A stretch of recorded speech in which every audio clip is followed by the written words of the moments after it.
I think I troubleshot my audio enough to, yeah, should be O- good. Nice audio. Okay. So, Brennan, I have got some questions for you. These Sweet. are these are pre-written questions. They come in from such great people as and not so great people. As who are they? Who wrote in? People wrote in. We have Rudyard Kipling Oh, shit. writing in Oh, from good. from the British Empire. We have Sir Isaac Newton writing in. William Shakespeare, Mother Mary, the mother of Christ, Joan of Arc, and Adolf Hitler Oh, shit. have all written in, and they have all seriously taken up the search for enlightenment and liberation from suffering. Perfect. And they all have serious questions for you, but these questions have been written in their own, their own frame of mind and everything. And so, yeah, it's like a little satsang for you. Interesting concept. Perfect. So glad to have you all here today. Thank you for coming. I know that they're eager to get started. Perfect. Is Let me there, go grab a beverage real quick. well, just before we get started, and I guess you can just call on whoever you want, Mother Mary, Joan of Arc, you know, William Shakespeare. Um, they have already sought wisdom from uh, the Buddha himself, but after hearing them, his answers, they just wanted to get a second opinion, so to speak. So the Have you Buddha been on is Chat GPT today? no, not at all. So Yesterday.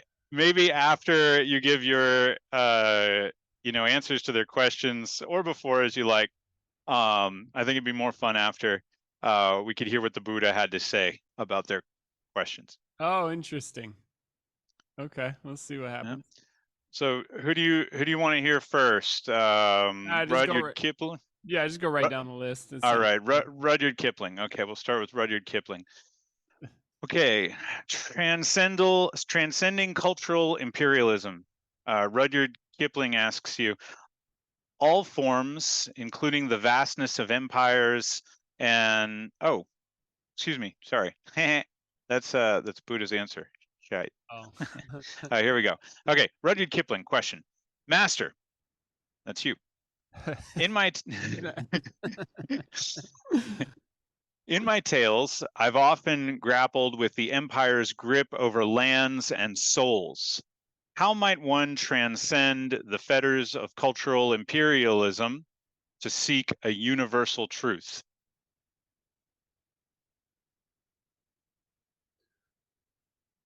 How might one transcend the fetters of cultural imperialism to seek a universal truth? uh, I'd have to start with, well, what's cultural imperialism? Yeah, I don't I've know. got I like a imagine I've he's got talking a about the British Empire. yeah. I mean, I've got a quick. How does one say the question again? How does one Um, transcend the yeah, fetters? how does one transcend the fetters of cultural imperialism to seek a universal truth?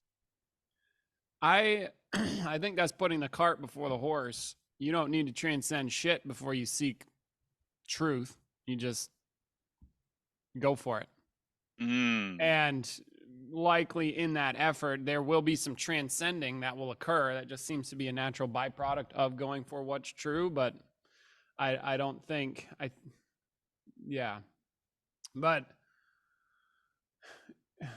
in terms of now, maybe Rudyard is seeing a world where it's like, oh, I've got this in my way. We could say cultural imperialism could be like culture or something like that, and recognizing that culture itself is in the way, or that he is seeing through the lens of culture. what and then about his wanting to. maybe desire for like glory, desire for power, you know, self-aggrandizement? That's what I think of When somewhat you when I say think of cultural imperialism. yeah, when I think of imperialism, I think of like our glorious empire kind of thing. Yeah, I mean, I'm not too clear on the question exactly, so I would question. Hey, Rudd, what do you mean exactly? But we can postulate or guess. And does he mean that he wants to transcend cultural imperialism and go for what's true, or does he mean he wants everybody to transcend cultural imperialism and like change the world? What do you think? I think when I don't know. I mean, I think he's assuming that uh, seeking imperialism is a different thing than seeking universal truth. Like they're two Oh different yeah. activities, and they're mutually exclusive. That's what it looks like. That's what I assume this question means. Coming from that perspective, yeah, then it reminds me of the Jesus quote where he's talking about, you will blah blah blah try to shove a camel through a needle is about how likely it is you're going to get enlightened if you're into business or whatever. Do you know the quote? I don't know. You can look up the quote. Yeah, it's harder for a rich man to enter the eye of a needle than it is The kingdom for of a heaven. It's for harder to for the a kingdom rich of man heaven. Yeah. to enter the kingdom of heaven than it is to pass the camel through the eye of a needle. Unless you get a really big needle, okay, but Yeah. that'd be kind of hard to do. Yeah. Yeah, so that if we're taking it that way, how does one transcend that? You have to really, really, really want to know beyond anything. And culture, in my view, is very strong. So it's like I'm gonna get what's true no matter what. Like that is gonna be my focus. I'm going for that in a serious way. That, and then so that in my mind enters things like discipline or extreme desire to know, not normal desire to know. And but then again, it's like I'm nitpicking on the words. I'm trying to be as clear as possible. He says like transcend, which we could translate as, well, if it's a one or the other, how does one do that? You just fucking do it. You go for it. It doesn't mean that you have to, like, be open that the truth can come whether you're in the middle of cultural norms or cultural imperialism or not. There could be a moment of, because sometimes it works that way. But otherwise, there's like a very strong, that's what I'm going to do. And yeah, Mm. and like you said earlier, if he's talking about it like they're two different activities. Yeah, if I am busy trying to seek cultural imperialism, I will be very busy working on that problem, and the force that has me be a person will be attached to making sure that happens. Mm. What we call that survival stuff, that life force that's strong, will be applied to that. So then it'd be a matter of applying oneself to, I want to know what's true. And then transcendence is kind of up for grabs. Mm. That's Okay. what I got. Good question. Sounds. Interesting question. Yeah. Good. Thank you, Rudyard. You want to hear Yeah, what Rudyard, thank you. Buddha said about that? Yeah, let's hear what Buddha has to say. Okay, so according to Buddha, all forms, including the vastness of empires and the cultures they create, are impermanent and subject to change. To understand the universal truth, one must look beyond the ephemeral distinctions of East and West or any worldly division. The Dharma speaks to the intrinsic nature of all beings, irrespective of their birth or culture. Okay, yeah. He answered the question better. I don't know about the Dharma, but I guess the Dharma is probably his word for the truth. That's Yeah. interesting. Yeah, yeah, but yeah, that roughly translated, look past what you perceive to be the case to get what's actually true. Mm. Because Mhm. what you perceive, will likely be culture or your mind. How you think about the world makes a huge difference to how you see the world, ergo your perception of the world will be a certain way. And yeah, and yes, all impermanent, true statement. Nothing lasts here. It comes Mm. and goes. And there is the truth that doesn't come or go. Meh. Thanks, Buddha. Appreciate the Mm. contribution. Mhm. Mhm. Okay. Okay, there are more from Rudyard, but Sir Isaac wants to say something. He wants Yes, to ask. Isaac. Yes, you in the front. Yeah. Yes. Revered one. That's you. Okay, boss. I have sought to understand the physical laws that govern our universe. Do these laws have parallels in the spiritual realm? And if so, what might they be? Hmm. The spiritual realm. Again, I would have to question about what spiritual realm is, if what is he looking at, but I'll just make something up that's aligned with that, physical, non-physical. Hmm. Um I think there are some law, like the first law that came up that right off the bat for me is integrity. Something like integrity applies both to the physical world and the non-physical. A person which is largely non-physical, I didn't mean a body, I mean a person, can have integrity. Like there can be a person of integrity, and that same law applies to objects as well. You see, so I'd say yeah, sure, but all of them, I don't know about that, because in the physical realm, well, maybe. You see, I just thought of how in the physical realm we have to live by the laws of objects, like objects run into each other, but also in the mental, in order to have something be there, it has to be showing up like an object. It's this and not everything else. It's not Hmm. like a general thing. It's always specific, even if that specific thing, which is how objects are as well. Don't know about gravity though.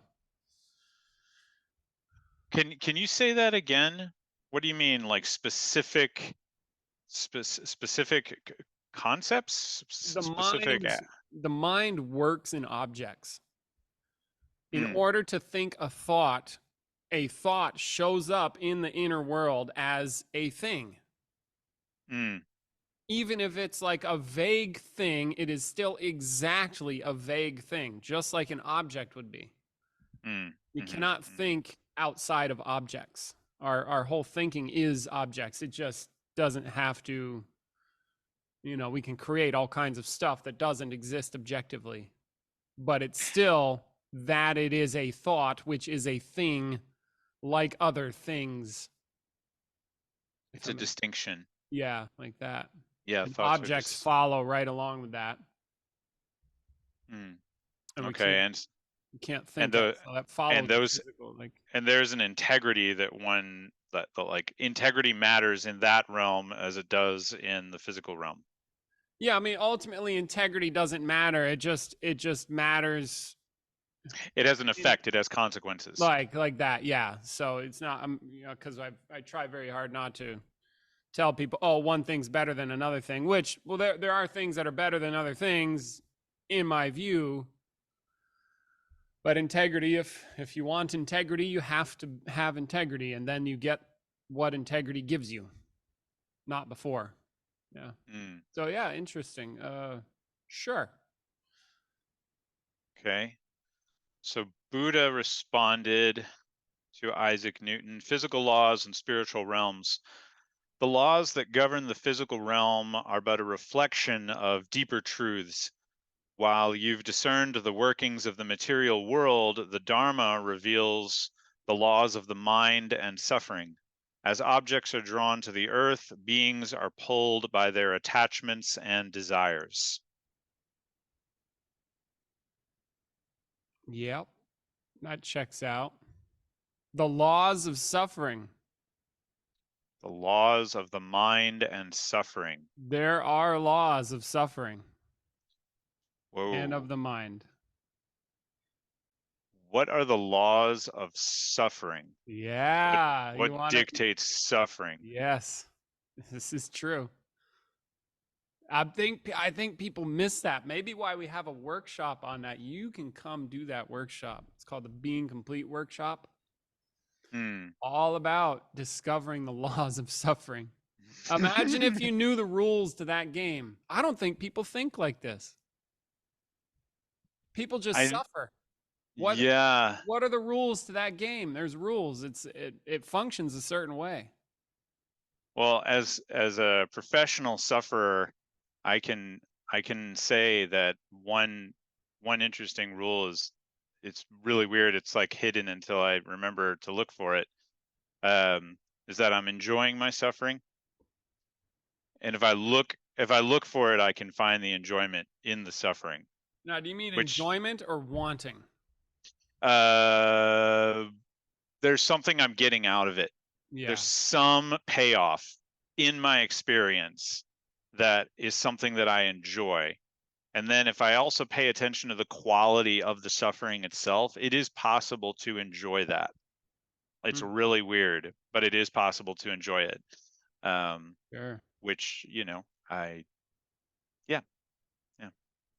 You might be starting to break the rules of suffering if you're to enjoy your suffering. Yeah. Okay. Interesting. Yeah, yeah. Now, are these Um, actual? This is mm, obviously contrived. completely. Yeah.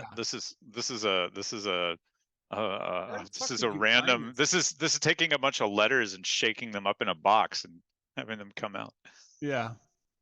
Um, okay, so Isaac is quieted down, and Mr. Shakespeare has a question for you.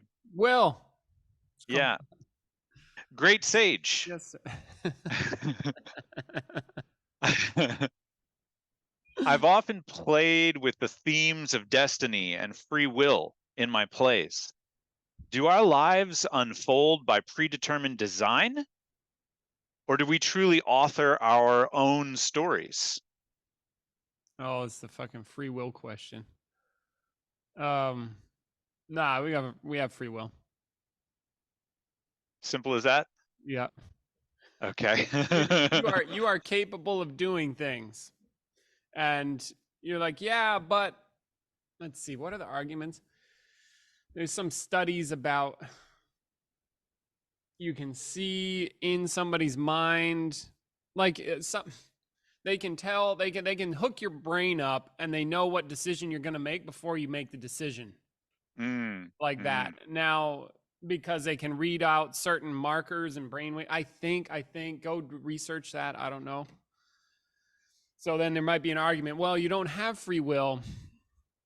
But I think maybe it looks that way because our minds are mostly run by a lot of programming. So it's like we already know, we've already worked out. This is my take on that. We've already worked out how we're going to react to things, and it's largely automatic. So, given that, it could look very much like it's just automatic, and I have no free will. I'm automatically choosing the things I choose, but who is the one doing the choosing ultimately anyway? Or mm, who is the one without free will? You know, Who am I? yeah, Yeah. who are you? Because you're like, I don't have free will. It's like, well, who are you talking about?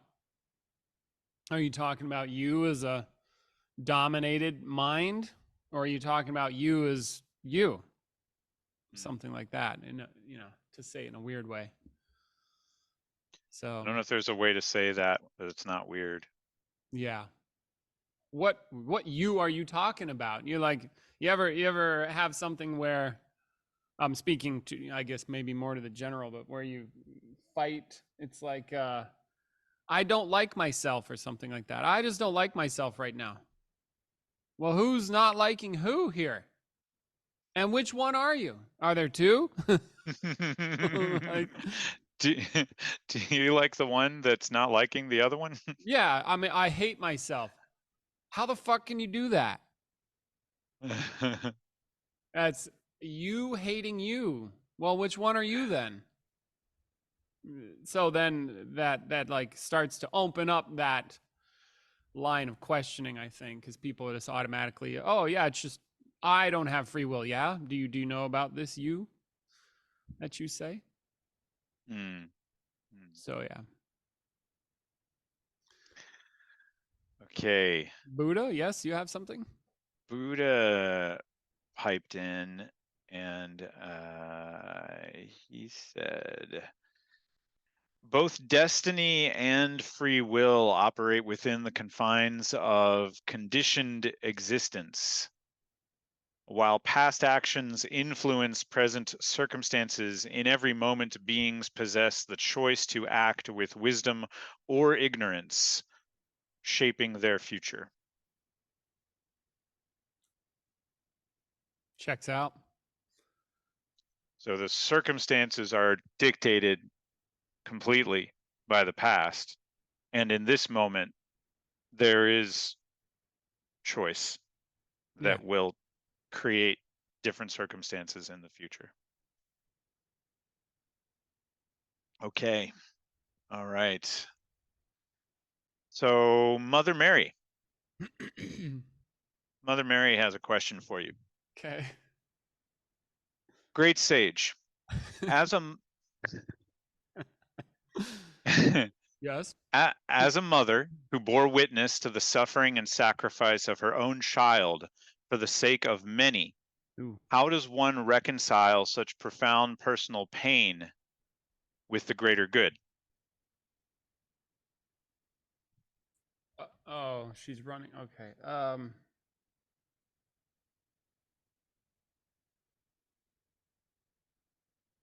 Hmm.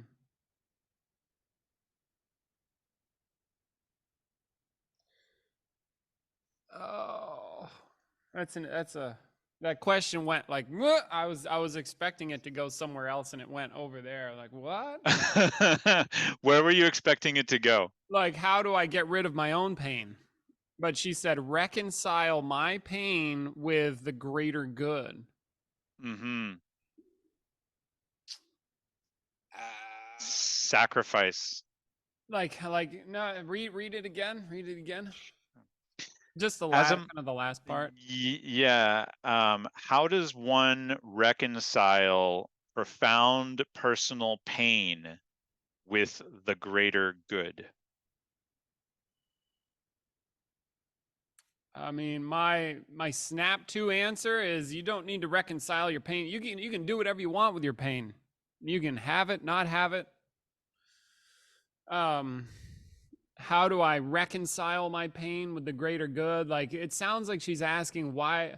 How the fuck can I make sense out of this? I just watched my son off like willingly die in the worst one of the worst ways possible.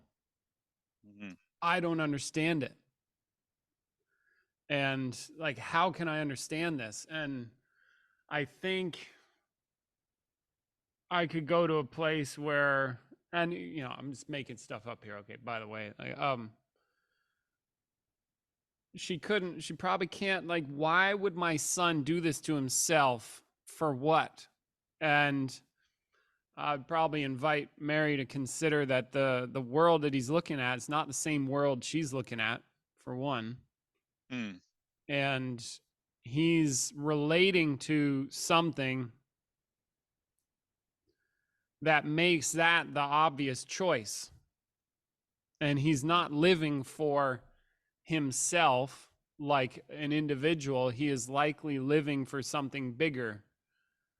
And so, therefore, in order for me to be in service of this something bigger, I have to let him kill me because I'm not going to give up my integrity. I'm not going to give up my principles that I live by. I'm not going to kowtow just because somebody says your life is on the line. It's like, no, I stand for this.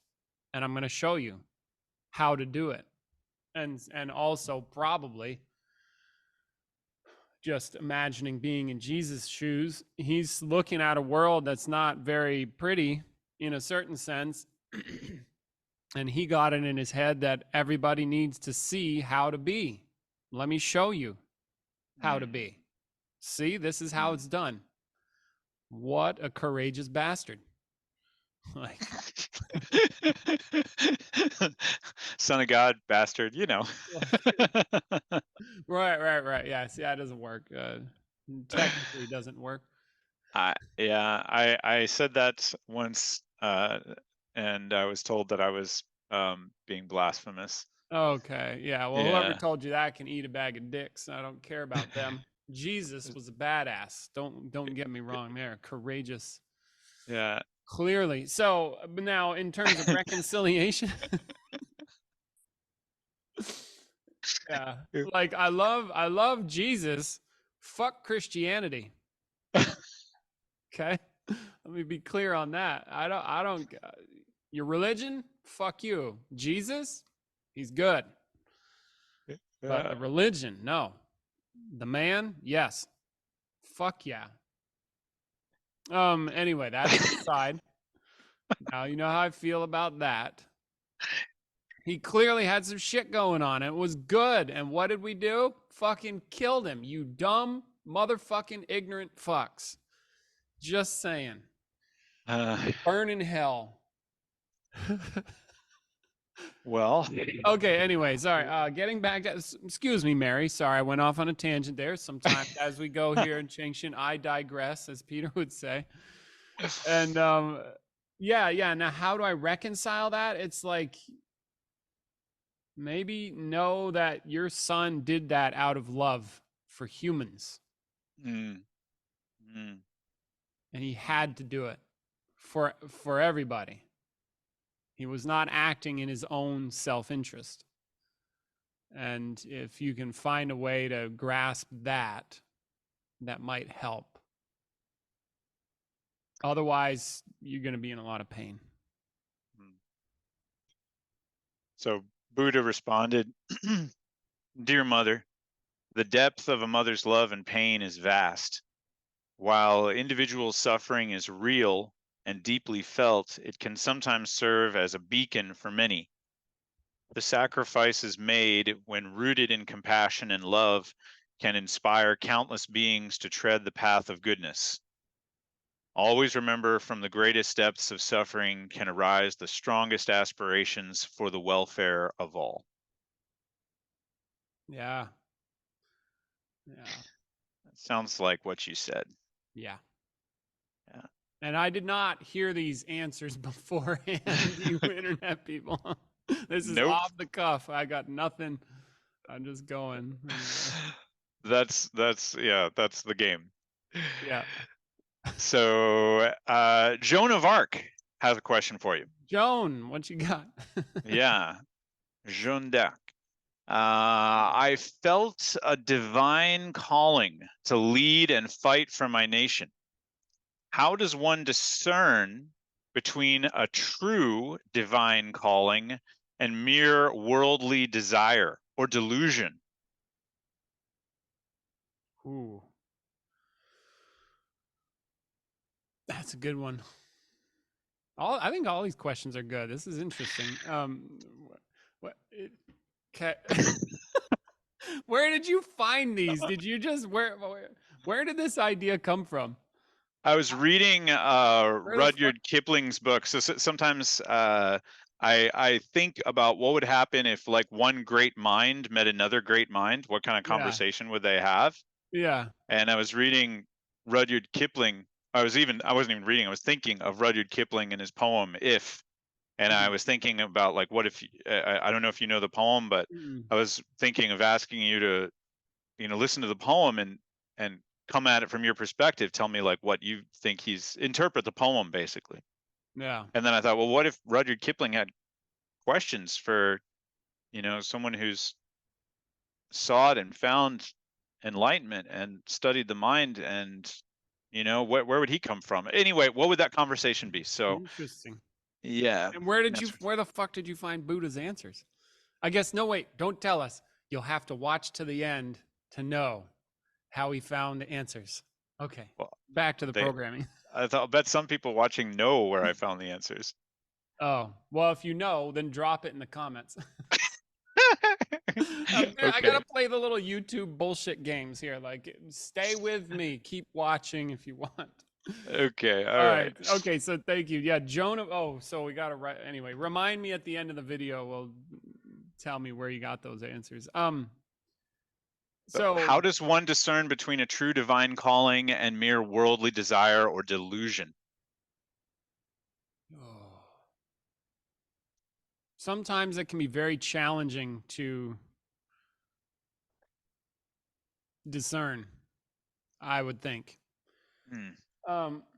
Because concepts are incredibly powerful and they really dominate experience. And so, if like I have a predisposed concept about my experience, it's just going to look that way. I've seen people like trick themselves. But a divine calling, I don't know.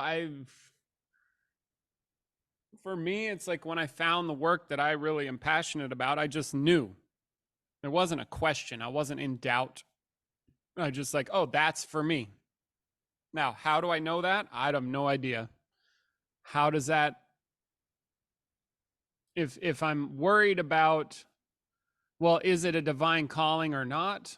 Then probably there's some doubt in the way. Hmm. And for me, the stuff that really calls to me, it's clear. And it does not seem to happen like it's more like an insight or like it's just that's the way it is. I don't know. And yeah, there might be some other stuff where there's other things that are not a quote divine calling, but that has the flavor of me being driven in a sense, Hmm. and not maybe not in a good way. Mm-hmm. Mm-hmm. So I don't know. That's what I got there. Otherwise, I don't know. Good question. Thanks for asking. Well, Buddha responded, all experiences, including callings, arise from conditions of the mind. To discern the true nature of any calling, one must cultivate mindfulness and discernment. If an action arises from selfless compassion and wisdom, free from personal desire or gain, There it you is go. closer to a true calling. If it arises from ego, attachment, or aversion, it may be delusion. Yeah. Yeah, and that's one part with when he said discernment.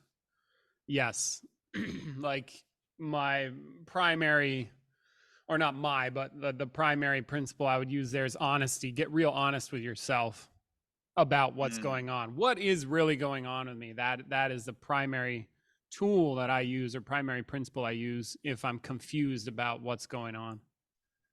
Like, how do I separate this from that in my experience? It's like, well, get real honest because sometimes the concepts are very strong. Do you write? Do you journal or write things down? Does it help you to get honest? Uh, I have in the past, but I've only as a tool. I don't journal. Other people do journal. I don't Mm.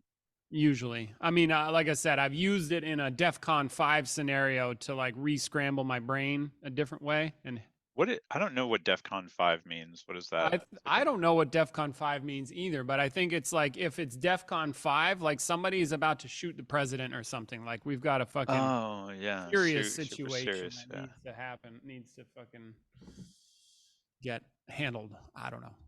Okay. Okay. So serious situations. Yeah, but that's just me. Okay. Buddha responded to Joan. Oh yeah. Oh yeah. Yeah, that was it. Yeah. Yeah, you just Yeah, said. there we go. I just said it. Okay. So Adolf Hitler has a question for you. Yeah. Yeah. um driven by a vision for my people and nation, I took some actions that caused immense suffering. Is redemption possible for someone like me? Oh. Ooh. Yeah, of course. Oh, okay. All I mean, you're a monumental fuck up for sure. All right. right. But you're gonna spend some time working that one off, buddy. Probably. Buddha responds. Unless there's more, unless you want to say more about that. Yeah, no, I can't say more because I think about that, say, in terms of some of our political leaders. It's the year 2023, right? And one in particular, he's like a class action fucktard, as far as I could tell. And just like, now, is redemption possible? Yes. Is it likely? Nah. Mm, Is maybe it's it that. possible? Sure. Now, what would that really look like, and what would that take? That would look like, say, in this person, like a total. They would have to get their mind and what they've got going on so deeply, they'd probably realize that they're in a fuck ton of pain and go, "Oh, that's no longer necessary. I can let that go," and then their whole structure would change. That's, but the likelihood of that happening because they're so locked into that is just, it's trying to shove a pyramid through a fucking needle or something like that. Yeah, camel through the eye of a needle. Yeah, Yeah. that's what I was gonna say. But Uh, possible? Sure. Why not? They're a human being just like we are. They're just real fucked up. Anyway, Buddha, what a he great answer. responded. He said, "Every being has the potential for enlightenment and transformation. The Yeah. weight of harmful actions is heavy, but the path to redemption begins with genuine remorse, understanding the depth of one's misdeeds and striving to cease harm. It's not the past actions, but the choices made in the present that shape the path forward." Hmm. It's interesting. It's not the past actions because people do that. Like, oh, Mm. because I did this in the past, therefore I must blah blah blah in the future. Mm-hmm. Mm-hmm. Yeah, and it doesn't actually work that way. Like the past is not. It's not here. It's gone. Yeah. Yeah. Yeah, horrible, but that is no longer happening. It's a concept now, something like that. Interesting. Okay. Let's see. Mr. Kipling has another question. Rudyard, He's what you yeah, got? What you he's got, he's buddy? going he's going on about East and West again, and imperialism and all that. The East and West often stand at odds in the stories I recount. India, England, all that. Yes, sir. Yeah. Is there a singular Dharma that bridges both, or are they destined to walk different spiritual paths?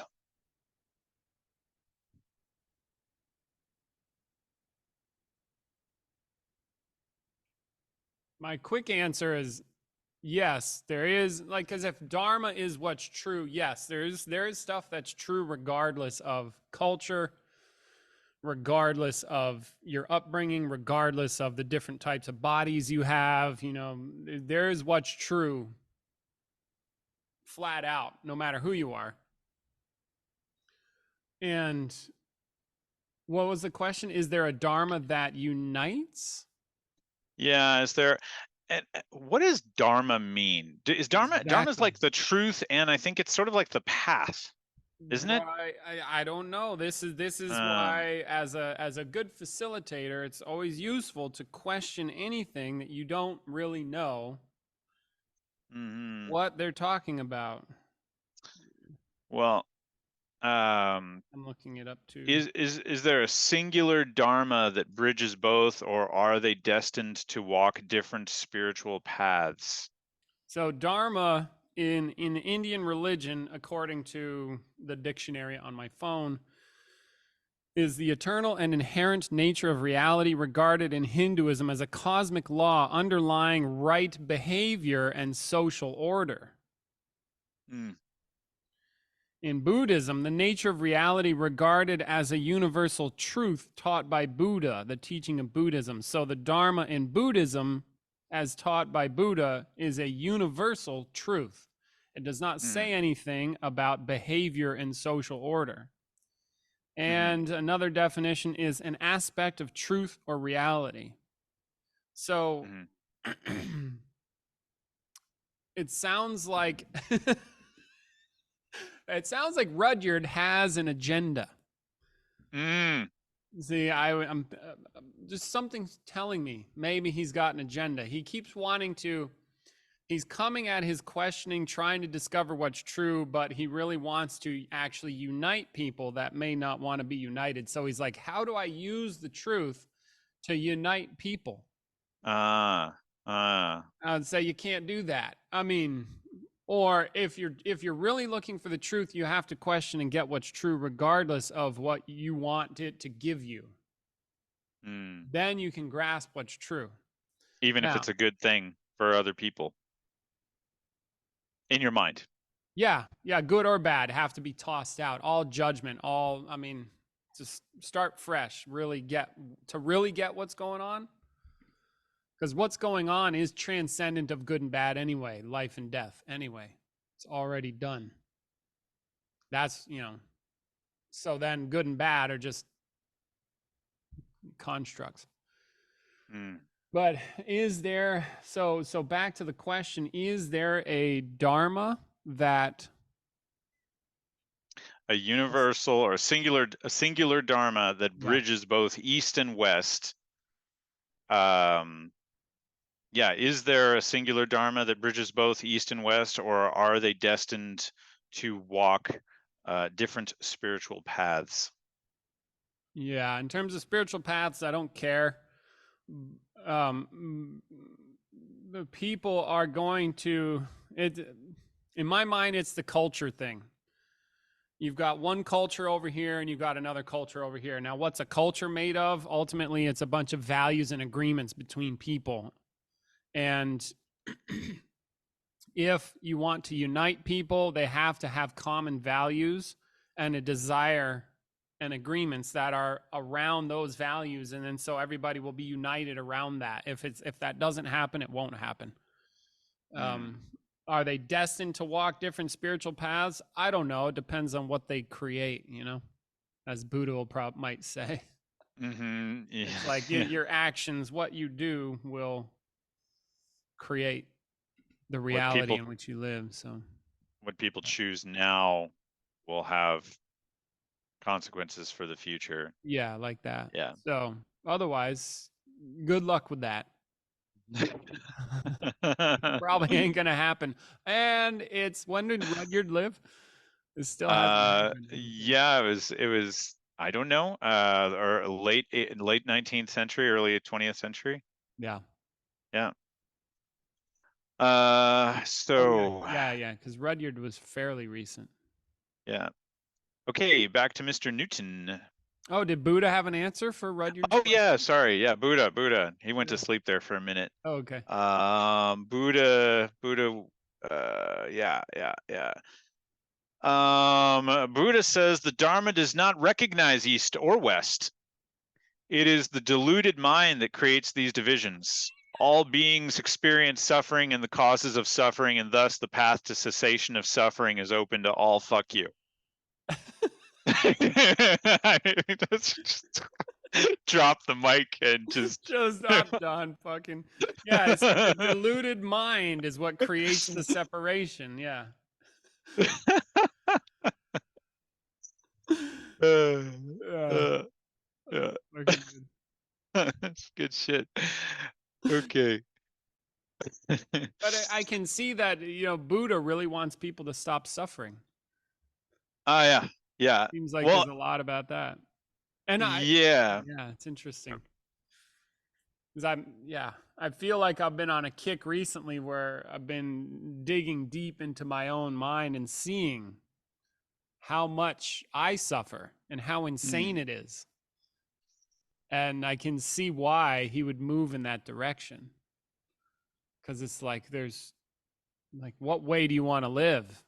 And this one sucks. Not that you have to do certain, I mean, you can still do whatever you want. But why suffer if suffering, if it turned out somehow that suffering was literally like you have a pot of boiling water and I'm sticking my own hand in the water for no reason and then bitching about how much it hurts. If suffering's like that, why would you do that? Like, if that, do you know how insane that is? Imagine, like, let me say that again in case you missed it. Let's get a pot of boiling molten metal. And then for no reason at all, I go, I want to stick my hand in here. And then I stick my hand in there and then I start complaining about how much it hurts. How fucked up is that? But Brendan, I am literally the act of sticking my hand in boiling metal, and other people made me that way. Have fun.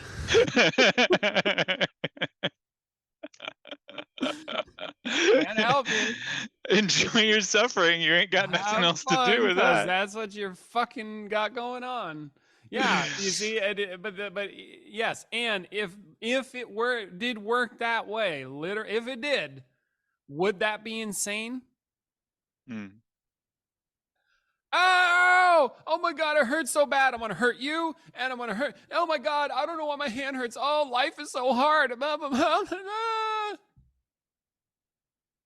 Oh, I don't know.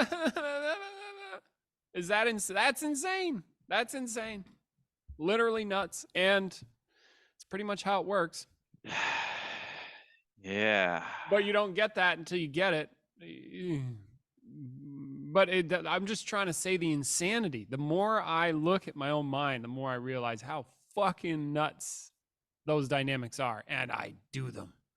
Like, and I'm in it sometimes.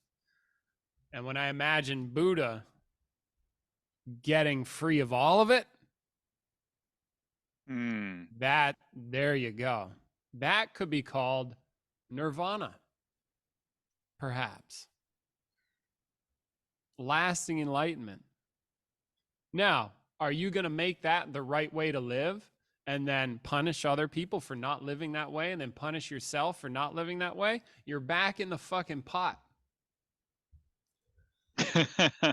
Or suffering, you dumbass. We're talking about freedom, not more. Anyway, cool. Good. What, you got one more? Bunches, but maybe we don't have time. Yeah. I mean, I set the fire time. We're gonna do a burn here. Oh, maybe it's a little breezy outside. Don't tell anybody. There's a burn ban on. We shouldn't be burning. We're living in a tinderbox. But it rained yesterday here in Texas, which is a big deal because we've been dry AF and over 100 degrees for like 40 days or something like that. Yeah, you got one more? It's 8:55. Sure. Who do you want to hear from? Let's go to William. Yeah, William. What you got? Okay. Questioning existence and amid suffering. Questioning existence amid suffering. To question is to seek understanding in the face of suffering. Oh, son of a bitch. That's Buddha's answer. That's Buddha's answer. God damn it. Buddha. William. Want to know whether you suffer. Oh, here we go. There we go. Okay. All right. William. To be or not to be. In the face of suffering, is there merit in in questioning our existence? How can one find meaning amid the tragedies that life often pens? Well, first of all, William, you don't find meaning, you create meaning. So if you want some good meaning, make some good, meaningful shit happen. Or create some good meaning. But I think he's probably asking, like, life looks pretty bleak. What's the question again? I got lost. Is there merit in questioning our existence? That's Yes. number one. And yeah. And how can one find meaning amid the tragedies of life? Yeah.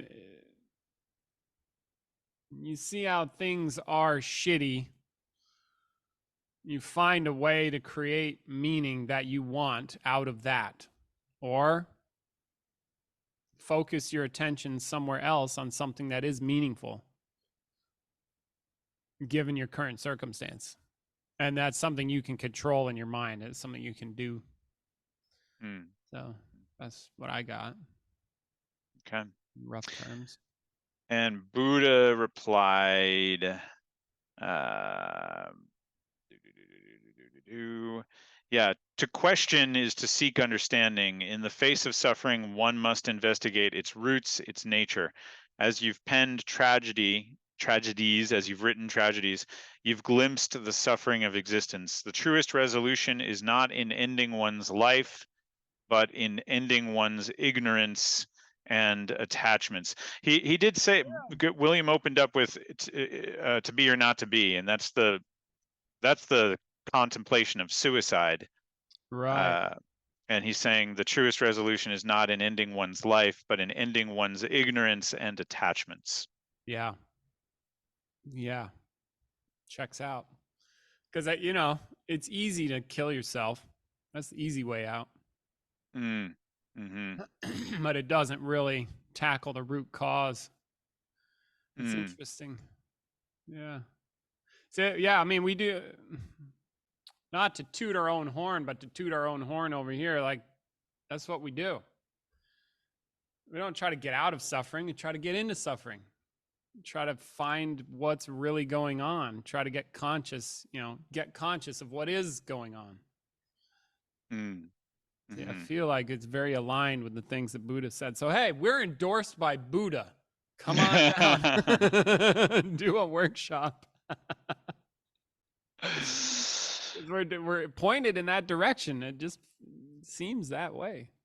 Yeah. We're not Buddhists, but we're like, remember, Buddhism was created after Buddha, or during.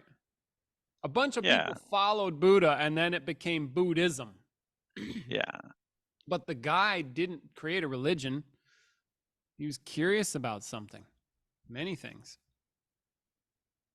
And that stuff is available. It's not elsewhere. It's your experience. Anyway, cool. Yeah, we should close it down there so I can fill up on some more breakfast and then get ready to go do some work outside. Sure. Yeah. Dude, good one today. Well, I can't take credit. All of these questions and Buddha's answers were completely generated by ChatGPT. I fucking knew it. I knew it. You were on ChatGPT. Awesome.